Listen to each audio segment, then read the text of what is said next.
Good evening, everyone, and welcome to Quantum Spirituality on DreamVision7RadioNetwork.com, the show where past spiritual wisdom and present-day science merge to show us our future. Your host is Peter Canova, author of the 25-time award-winning book series, The First Souls Trilogy, available on Amazon, and Peter's website, petercanova.com. That's PeterCanova.com. This show is a live video, so if you're only listening and want to watch, go to Peter's website, petercanova.com. PeterCanova.com, where you can access his Facebook page to leave comments or questions, and click the D7RN link where you can receive a free gift video.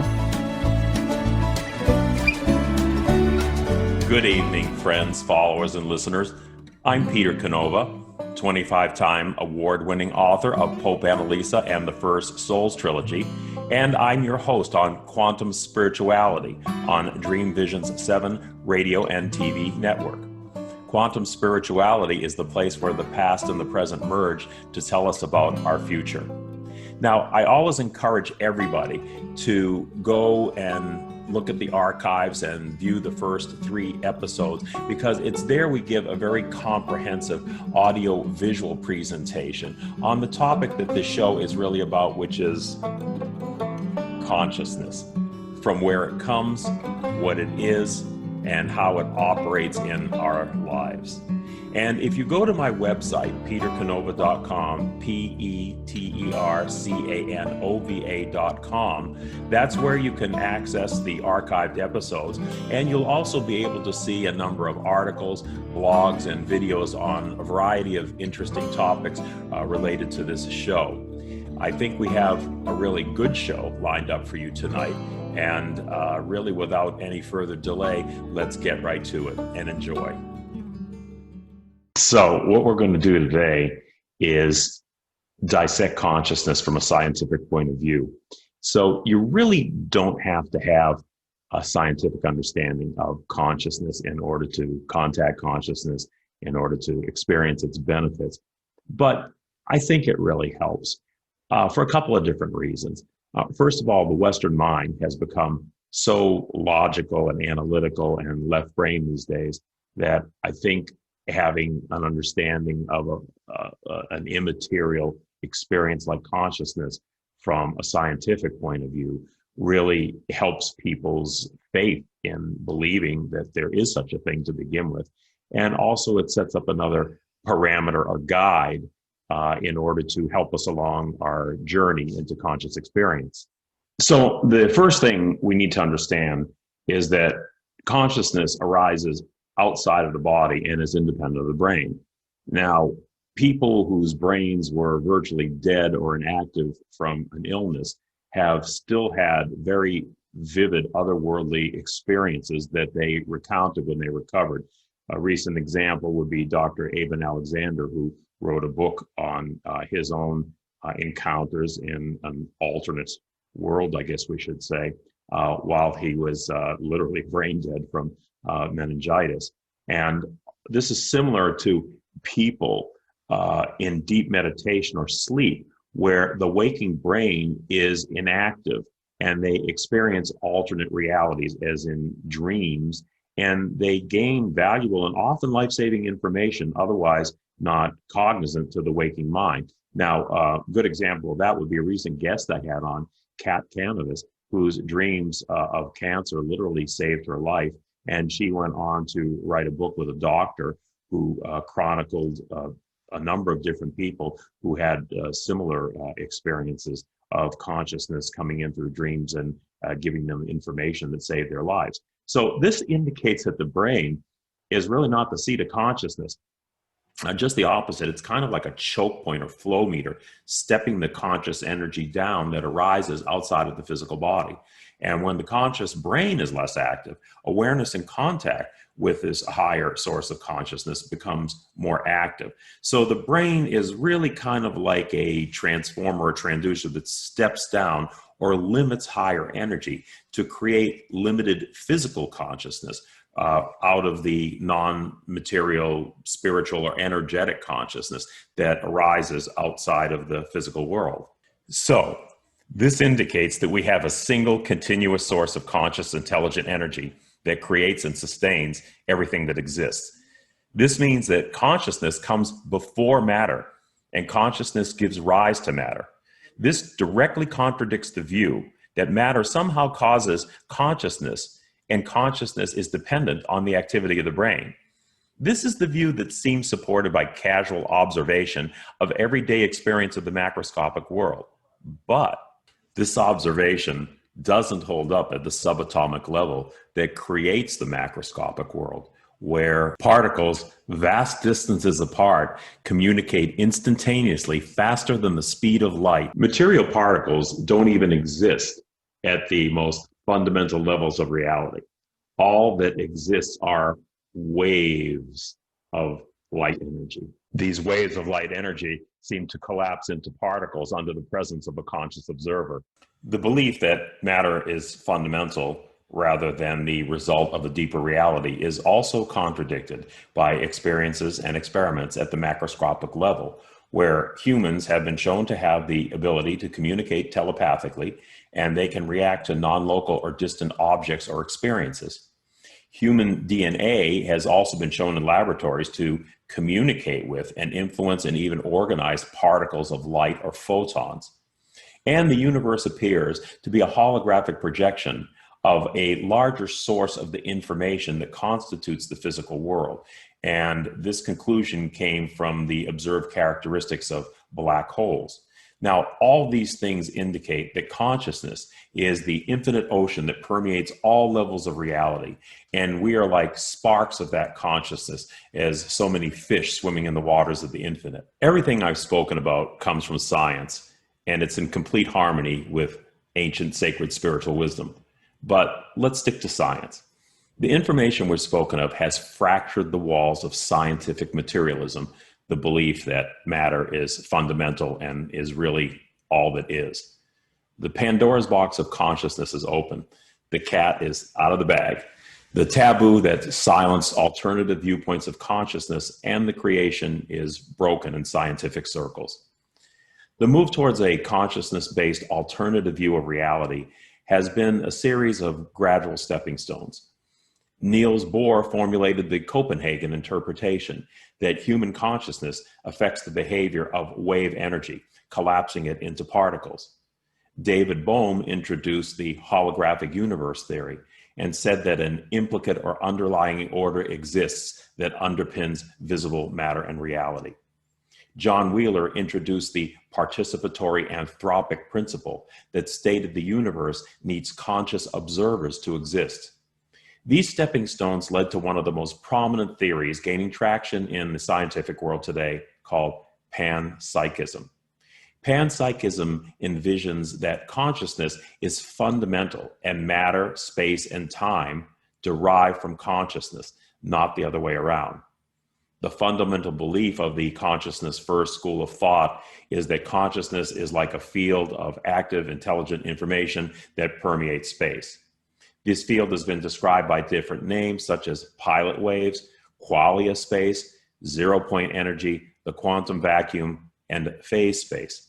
But the common denominator is an energy field that transcends but permeates and creates third-dimensional space-time, an intelligent energy field carrying directive information. So, how do we go from the invisible to the visible?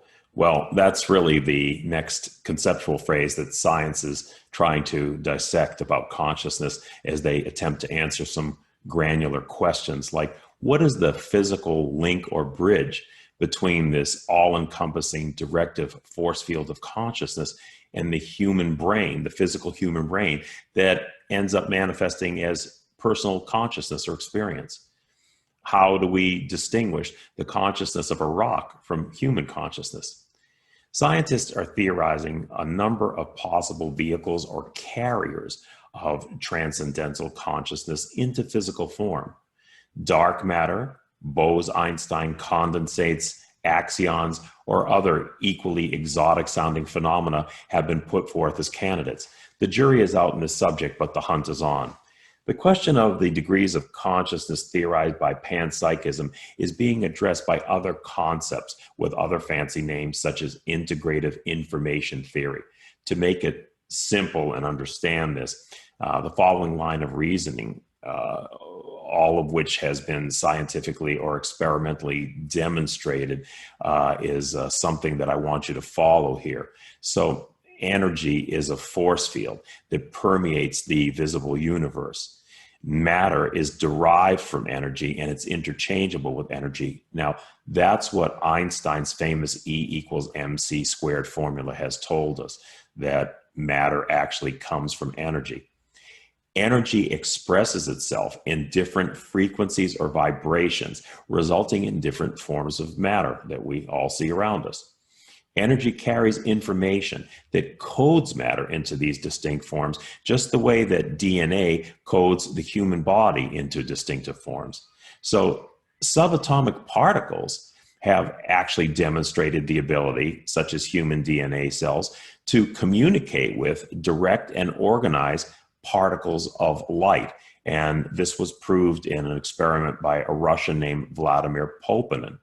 So energy is therefore conscious and intelligent because it has the power to create, communicate with, and direct or organize matter. Since energy is present in some form in all matter, that must mean all matter is conscious to some degree. So energy is like a 24/7 radio broadcast. The degree to which that broadcast is received and understood is the difference or processing ability of the object in question. So biological species have greater degrees of processing power than inorganic objects. A rock, for instance, processes less information than an amoeba, which processes less than a plant, which processes less than a fish, which processes less than a dog, which processes less than a human. The more complex biological systems of higher species have what is called recurrent processing.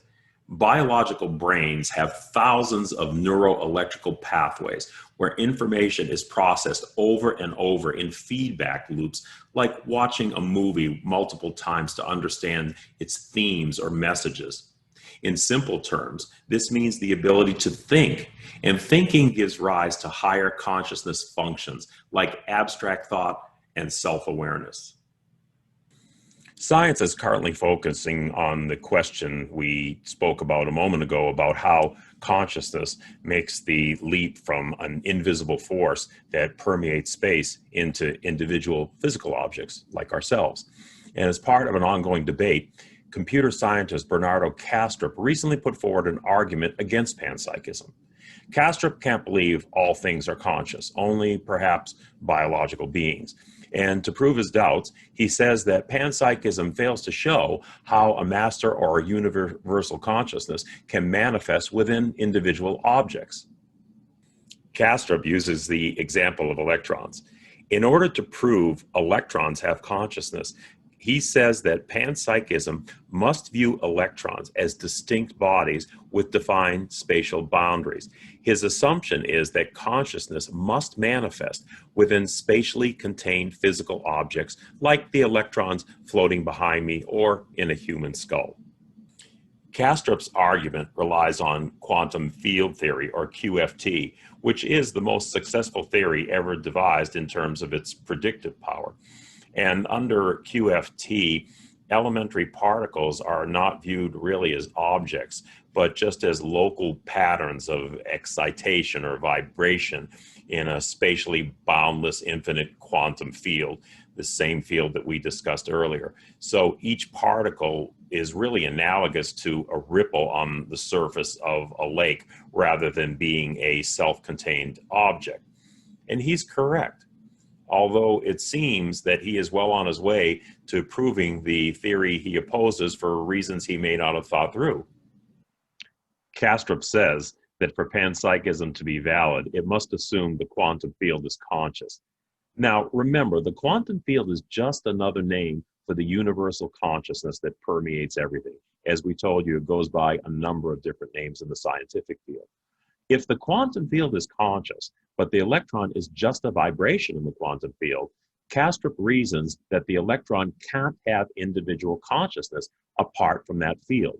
So he claims Pan Psychism can theorize a universal consciousness, but it falls apart because it can't account for individual consciousness or experience and how the universal field makes that leap into individual experience.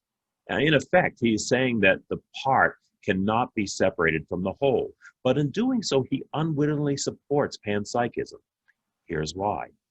Panpsychics, mystics, and alternative physicists agree with Kastrup that we and our universe are not really solid objects, but like electrons that make up our bodies in the quantum field, we are electromagnetic manifestations.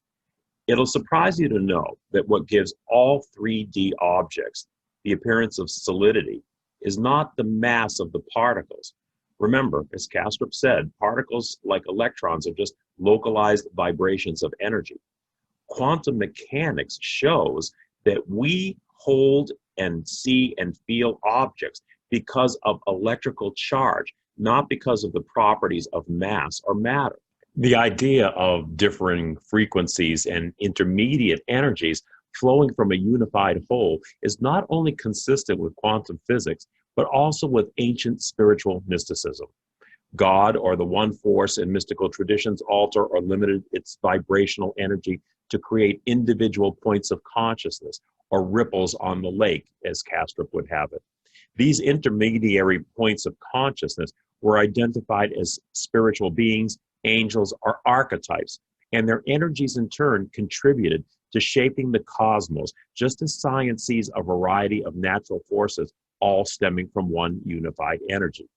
So it is that everything can be part of one consciousness, yet have the appearance and characteristics of separate conscious experience in the marvelous holographic light show that we call existence. Before we cut to a brief commercial break, a number of people have written asking for more information on my series, The First Souls Trilogy. If you go to my website, petercanova.com, you can click on individual descriptions of each book and also access 2 other websites for Pope Annalisa and the 13th Disciple. Each website is highly informative of spiritual history and the quantum ideas relating to this show. The First Souls Trilogy has won 25 prestigious literary awards, such as Writer's Digest, Nautilus, and Eric Hoffer. It's a fictionalized epic of 3 fast-paced thrillers that deal with the same principles you've been hearing on this show, Quantum Spirituality. The series chronicles the first spirit consciousness to incarnate in the material world. It traces the incarnations of these characters over different epochs of history, where they appear whenever humanity faces a crossroads of evolution or destruction. The first book, Pope Annalisa, is about an African nun who becomes pope in the near future during an impending nuclear war between America and Iran. The 13th Disciple is about Mary Magdalene and the destruction of the early feminine-led mystical Christian church. The final book, The Light of Distant Suns, is the book of origins, taking place in Atlantis during the earliest times of spirit incarnations in the earth. It's the story of an advanced technical empire that descends into a ruinous civil war for dominion of the world. You can also find 5-star reviews of each book on Amazon and my website, petercanova.com. I'm Peter Canova, and this is Quantum Spirituality on the Dream Vision 7 syndicated network. Please join us as we resume right after this short commercial break.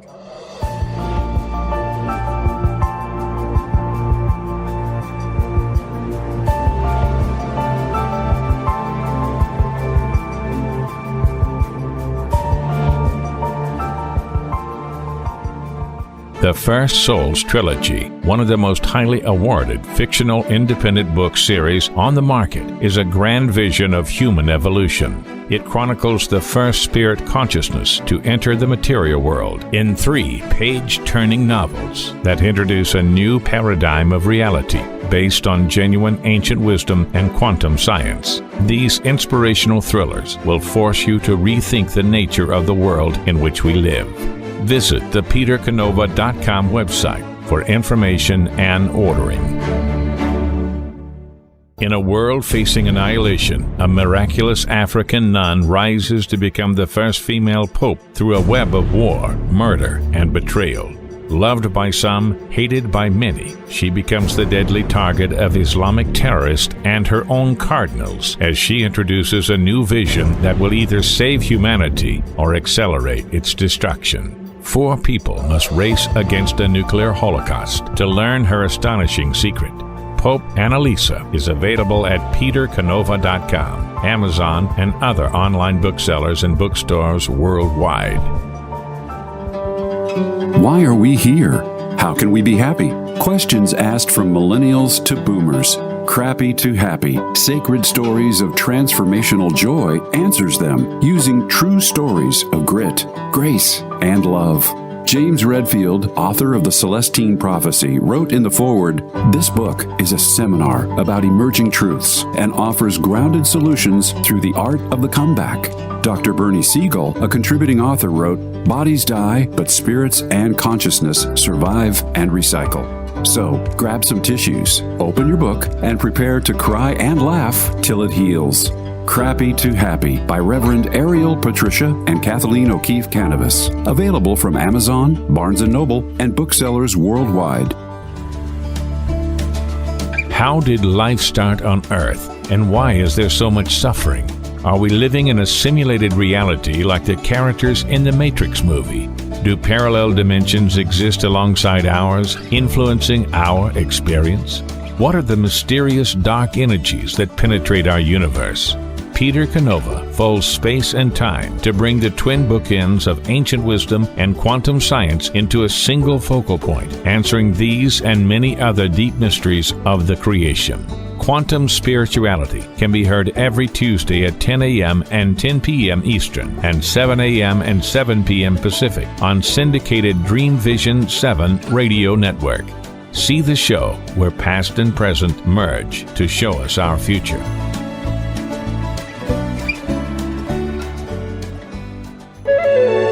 This is Dream Vision 7 Radio Network, uniting mankind with universal love. Our shows are created from the heart, bringing each listener to a place of divine enlightenment. Breathe, relax, and enjoy. Let life flow.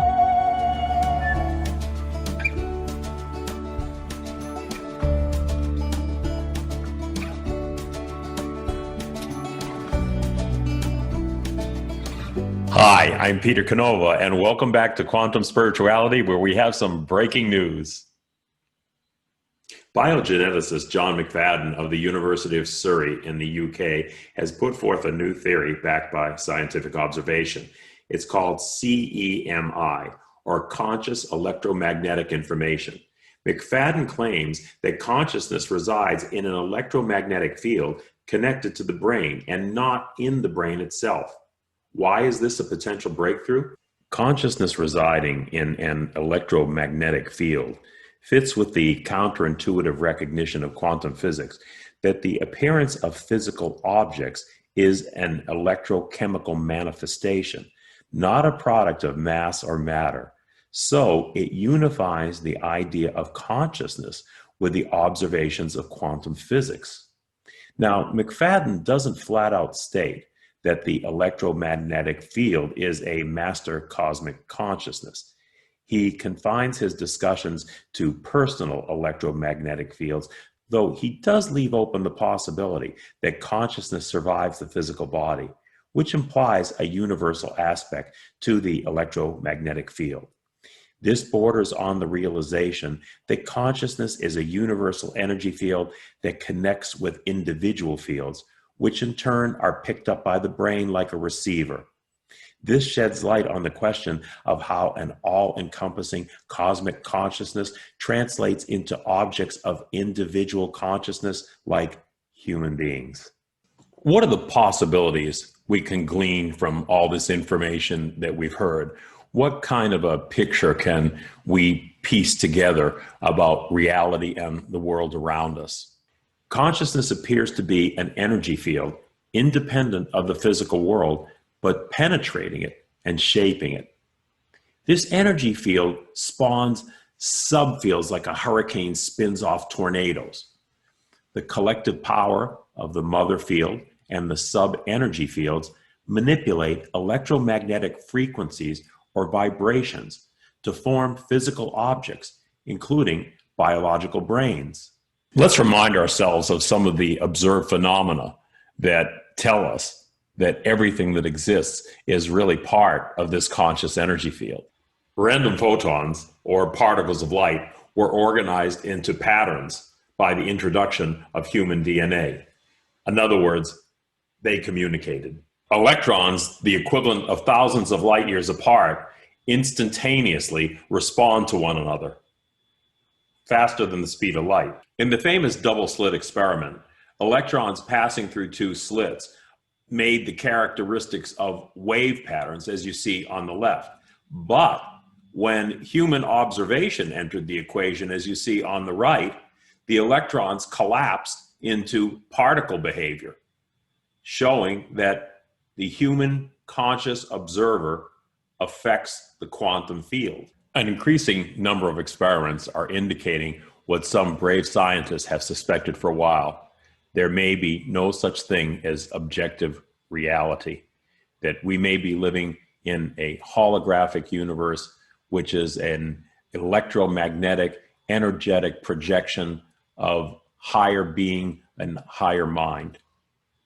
So let's try and summarize some of the points that we've learned so far in this discussion.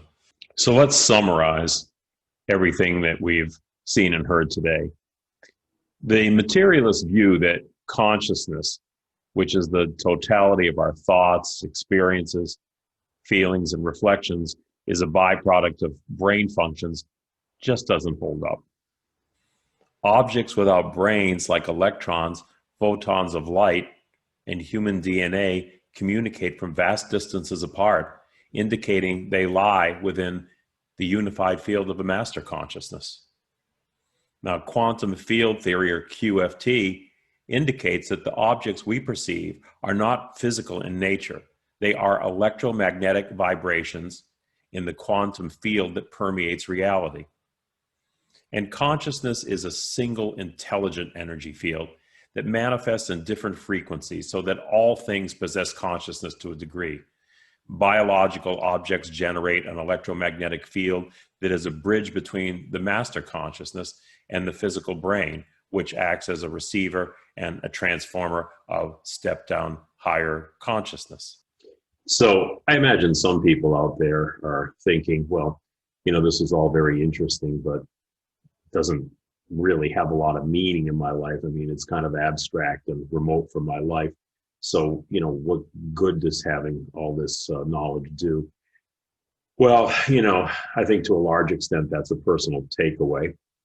I think if you're a spiritual person, if you're on a spiritual path, one thing that this information does is it really reinforces many of the things that you may have understood about consciousness from your own personal reflections and meditations, and given it another dimension, given it, let's say, a left brain or scientific dimension to your spiritual instincts. And I think that's extremely important, because validation is very important.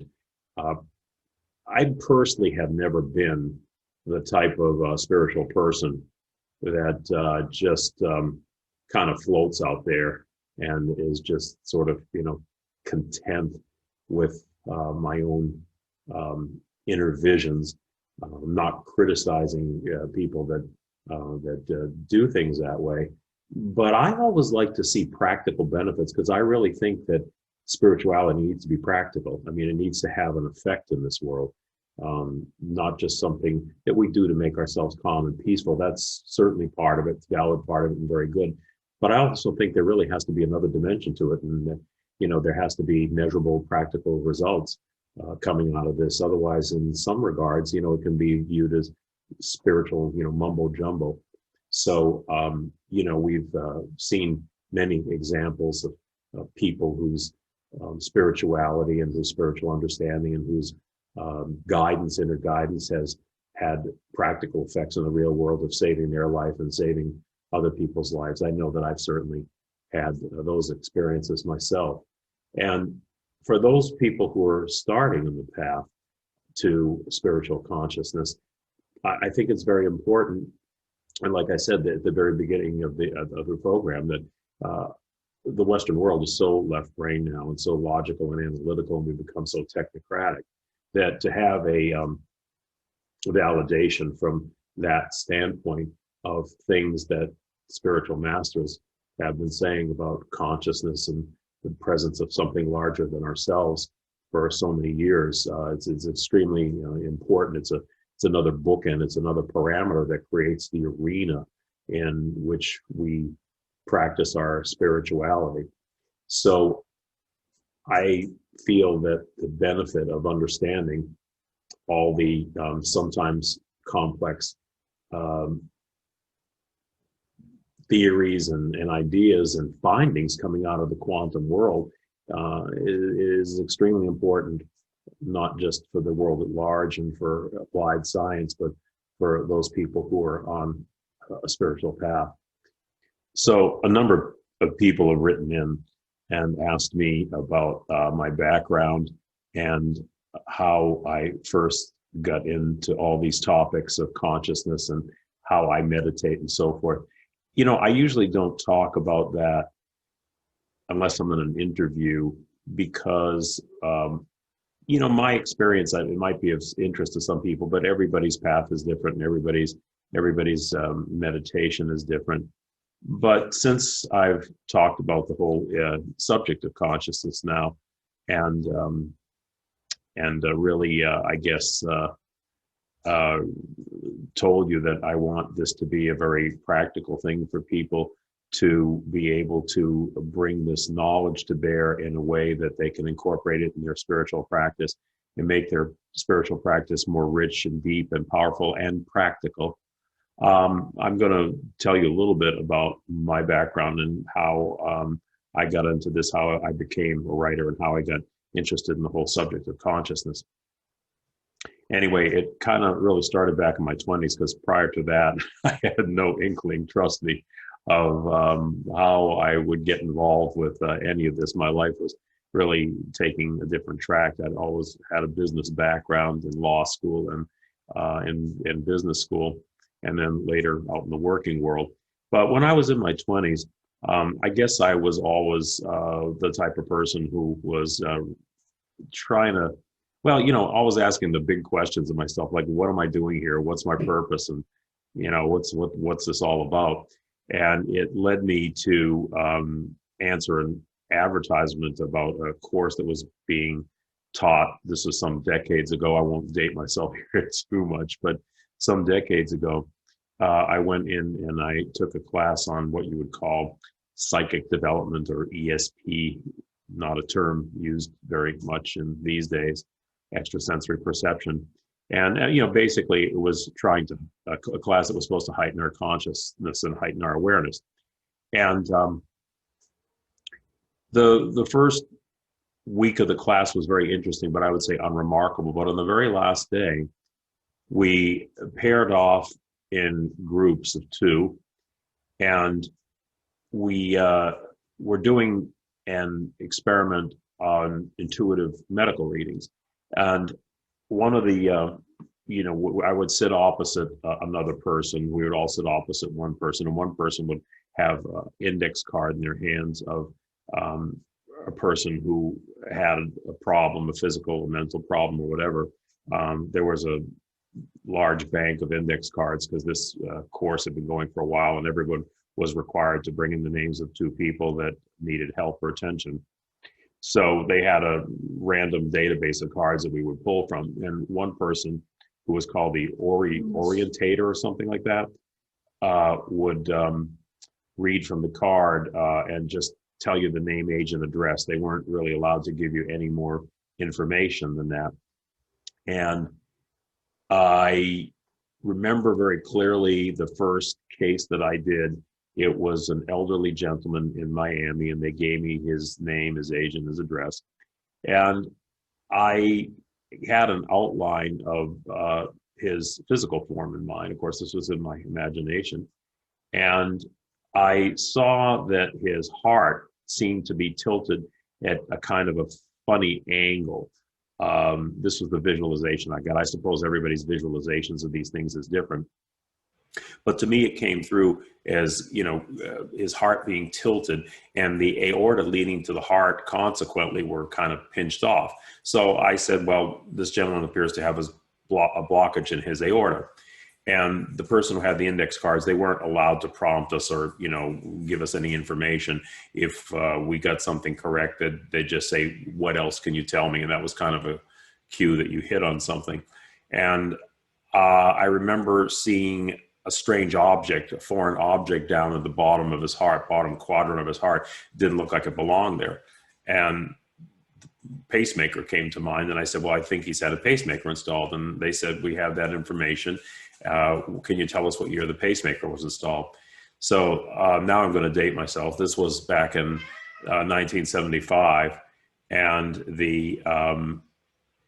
I had seen in my mind a clock, and the hands were moving wildly in the clock, but then they stopped at 10 o'clock, which indicated to me 10 years earlier. So I said, well, it was installed in 1965. And again, that was correct. Well, getting all these hits was pretty surprising to me. And I went on from there, and it just kept getting more and more accurate, more and more proficient at it. And months later, I was a student at the time in Boston, and I had people lining up outside my doors for me to do medical readings for them because the word had kind of, gotten around. So as I got older and I left to work overseas in the business world, I still maintained this interest. And it really opened up the doors. I mean, the fact that when I started swallowing my disbelief that this was really happening, and I shoved that disbelief to a back burner, it really opened up the floodgates. I mean, I started with remote viewing, telekinesis, what do they call it? When you feel telemetry, when you feel an object and you pick up psychic vibrations from an object, all these things were happening to me to the point almost where it got to the point where I almost felt I was going crazy. I literally would know conversations happening 10 minutes in advance. I'd walk up to somebody and I'd like know practically their whole history. And it was not a good thing. It wasn't a good thing because it was almost like I was a sponge out of control. And I almost thought that I was going insane. And I went to the British Spiritualist Association in London, which was an old, venerable association, because spirituality in England is a lot more advanced and understood, I think, than it is over here, which is why they write so many interesting books that we all love. And I did get some guidance over there. But this really led me to want to know, because I was a Capricorn, I have this practical side to me. It really led me to want to understand, how can all this stuff be happening? So I wanted to pursue this from a kind of a different angle, from not just from the spiritual angle that was flowing into me, but I wanted to kind of grasp it from a different point of view, from a more scientific point of view.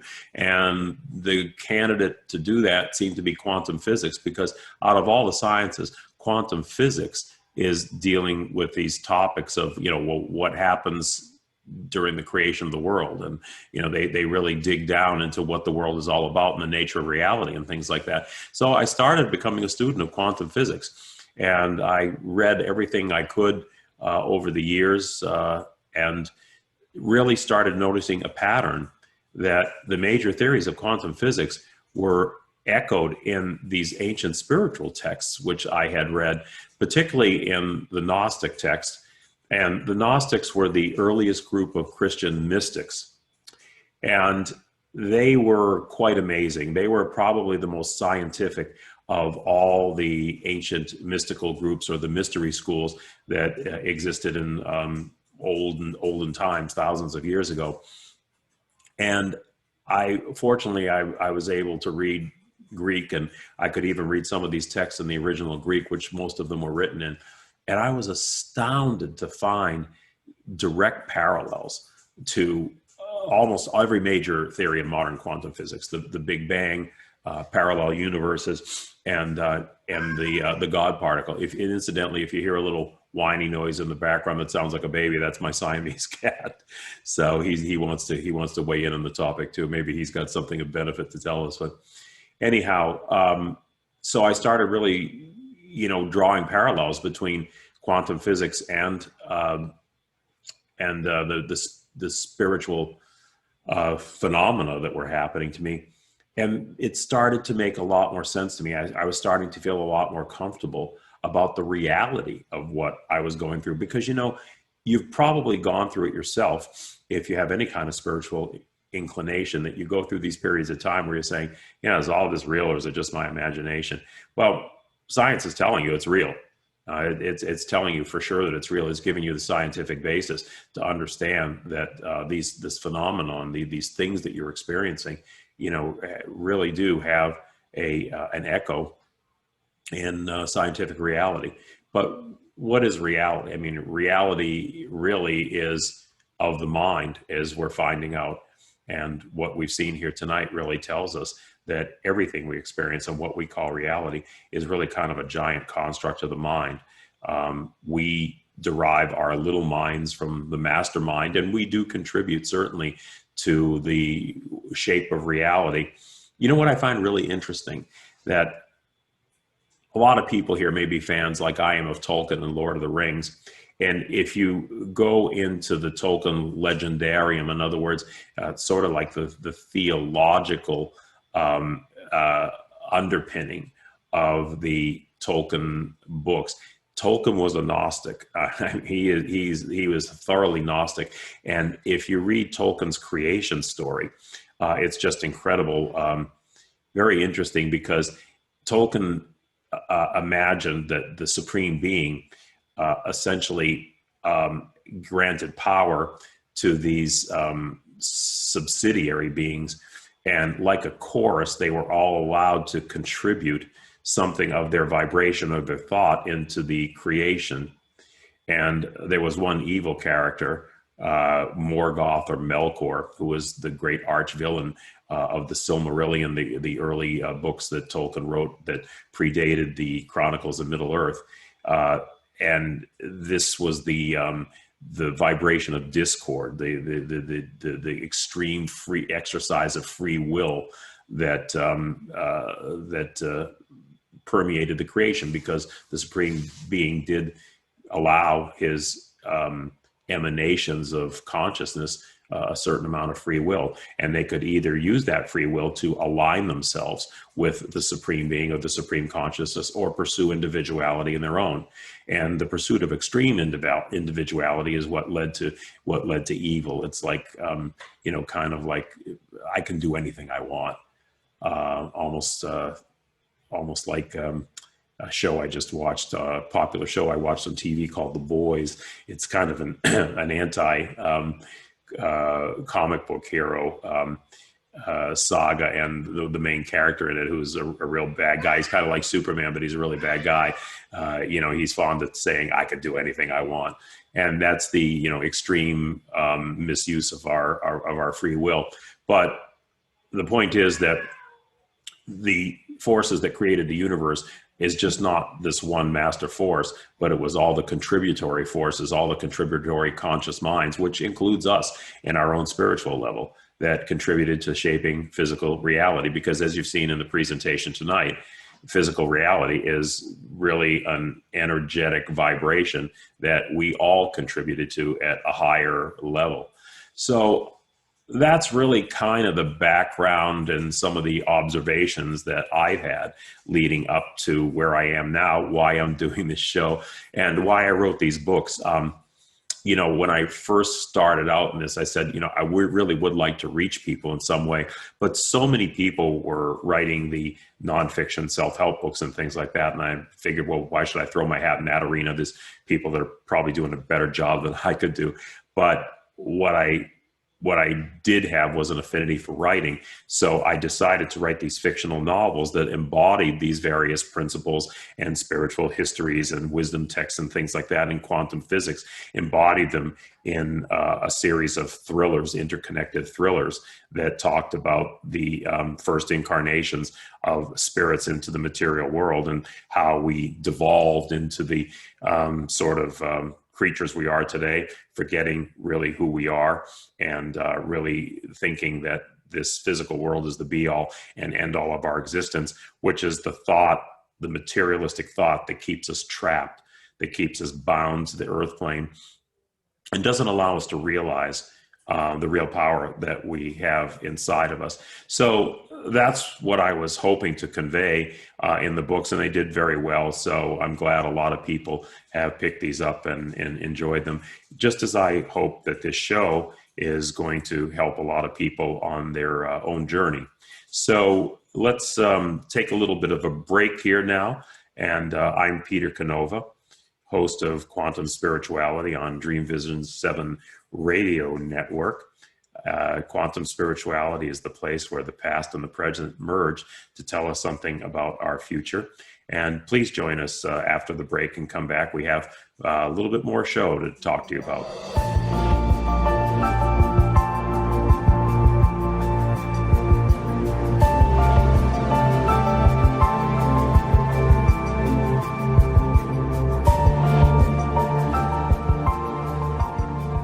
The First Souls Trilogy, one of the most highly awarded fictional independent book series on the market, is a grand vision of human evolution. It chronicles the first spirit consciousness to enter the material world in 3 page-turning novels that introduce a new paradigm of reality based on genuine ancient wisdom and quantum science. These inspirational thrillers will force you to rethink the nature of the world in which we live.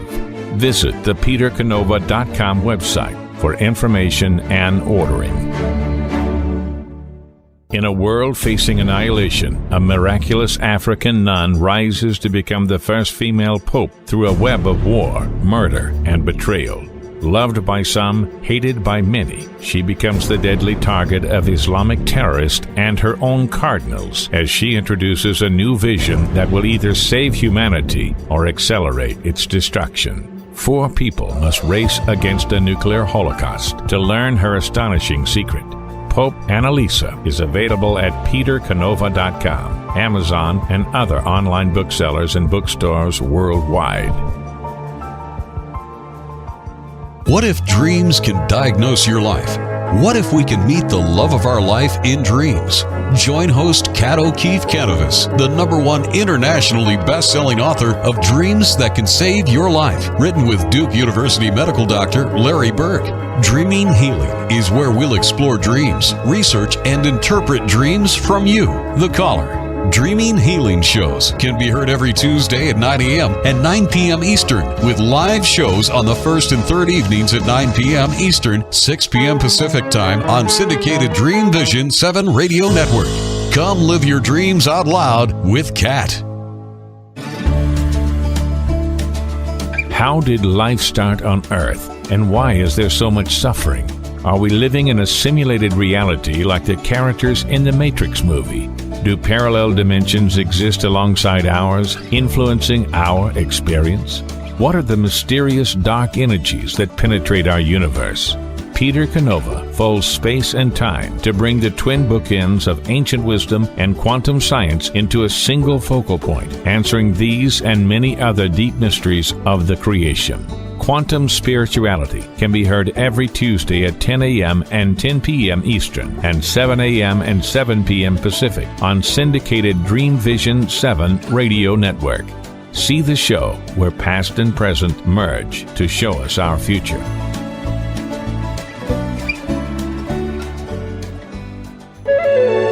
This is Dream Vision 7 radio network, uniting mankind with universal love. Our shows are created from the heart, bringing each listener to a place of divine enlightenment. Breathe, relax, and enjoy. Let life flow.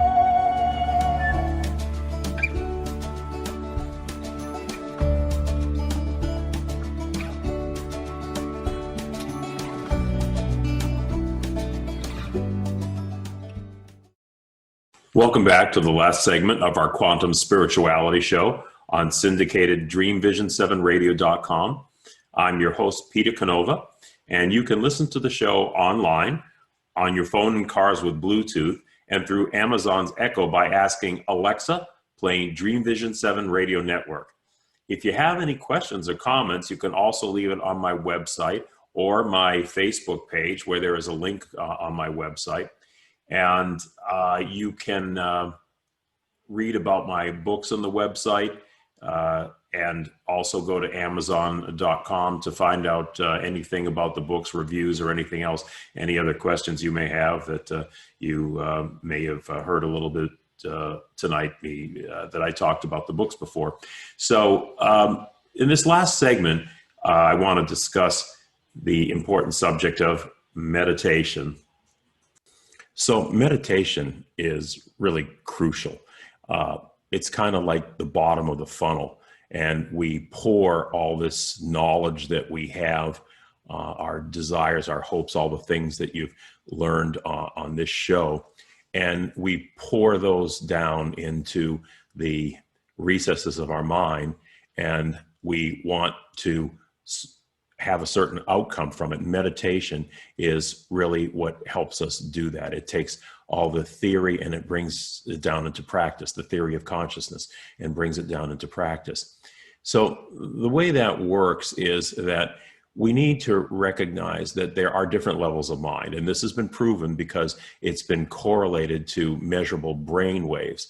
And when we're in our waking state, the frequencies of the brain waves are faster, they're active, because the conscious mind, which is really what the brain kind of serves on an everyday basis, is meant to help us cope with the realities of physical existence, dealing with our day-to-day situations, dangers, problems, so forth and so on. So when we get into the deeper levels of mind and we slow down, what's really happening is we're kind of pushing the brain aside, the activity of the brain aside. And if you remember from this presentation today, from this show today, and from previous shows, the brain really acts as a choke point for consciousness. It is not the source of consciousness. It's rather the limiter, the limitation of consciousness. It steps down a higher consciousness into a physical reality, a limited view of reality that we call physical, and it creates essentially the movie that we're living in, the stage that we act upon in the material world. But that's not our real self. The conscious mind is not our true self. Our true self really is at a higher level of vibration.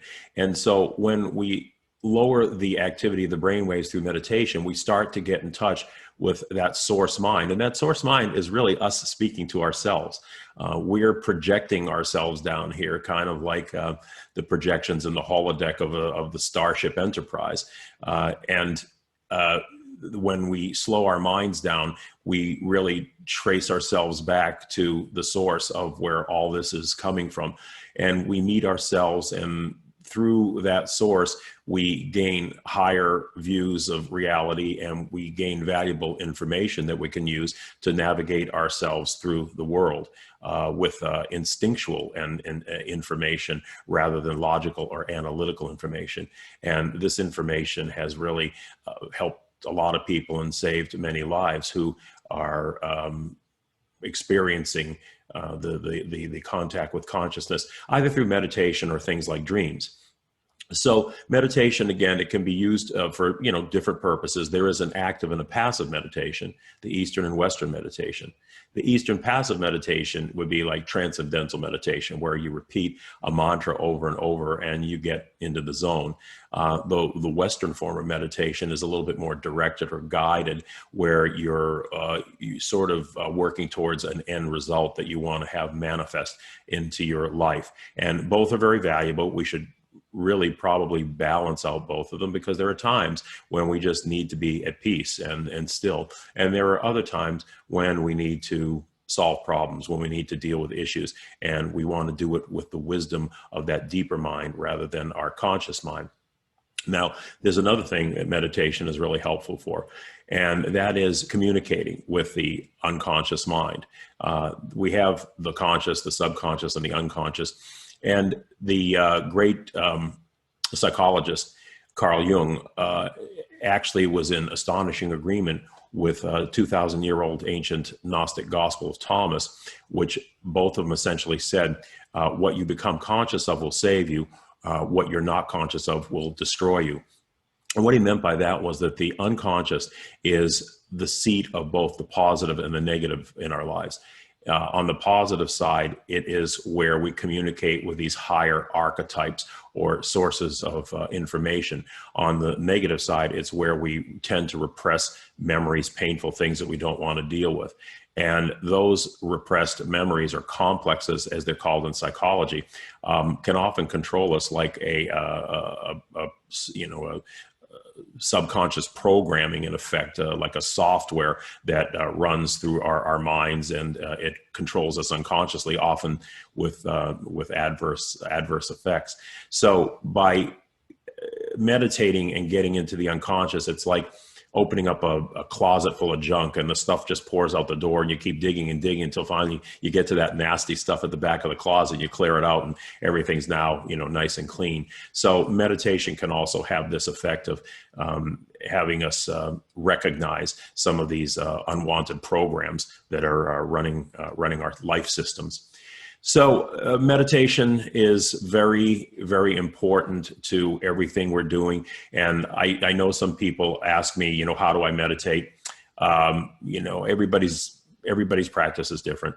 So the only tip I'll give you is for people who are really new to meditation and they have that perennial question of, am I there yet? Am I there yet? It's not like in Hollywood movies where, you start having fireworks, go off in the background and auras appear around your head. I think I learned a trick, and this is really from self-hypnosis, that when I'm doing my deep breathing, kind of, counting down to get into my meditative level, I picture a hot air balloon with a rope that is attached to my wrist, and the balloon is slowly rising. And as I visualize that balloon rising, my wrist kind of automatically just starts to raise up. And it's not a conscious or forced effort. You'll be surprised. The autonomic nervous system takes over, and your arm just starts to like ratchet up on its own. Just let it go. And when that happens, you pretty well know you're down in that state where you want to be. You're getting down in that lower brainwave state. And that's otherwise, I think there's plenty of books out there, and a lot of people have already established a meditative practice. So I don't really need to impart any more pearls of wisdom on meditation. I will say one other thing that's kind of cool, which is that if you've been meditating a long time, what you find, or at least what I found, is that the same information and the same consciousness starts to bleed into my waking mind. In other words, I don't really have to sit in the room and say Om, and then go down to a meditative level to get the inspiration and get the information that I would as if I'd gone through a normal meditative practice. It's like the curtain between your higher conscious and your conscious mind. It starts to get thinner and breaks down, and then they start to kind of flow into one another. So in effect, you kind of become a waking psychic. And that's a phenomenon that happens when you're meditating long enough. And that's really cool. I think that's a great benefit. We've come to the end of our show today. I hope it was informative for you. A big thanks to our producer, Bob. And please join me again the first Tuesday of each month for Quantum Spirituality. This show will be archived on my Dream Vision 7 network page, accessible from my website, petercanova.com. That's petercanova.com.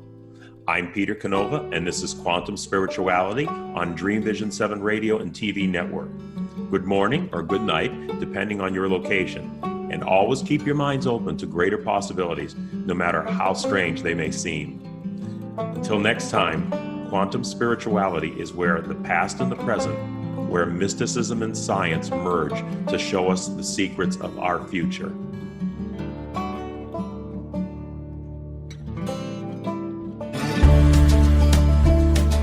This ends today's segment of Quantum Spirituality, the show where the past and present merge to show us our future.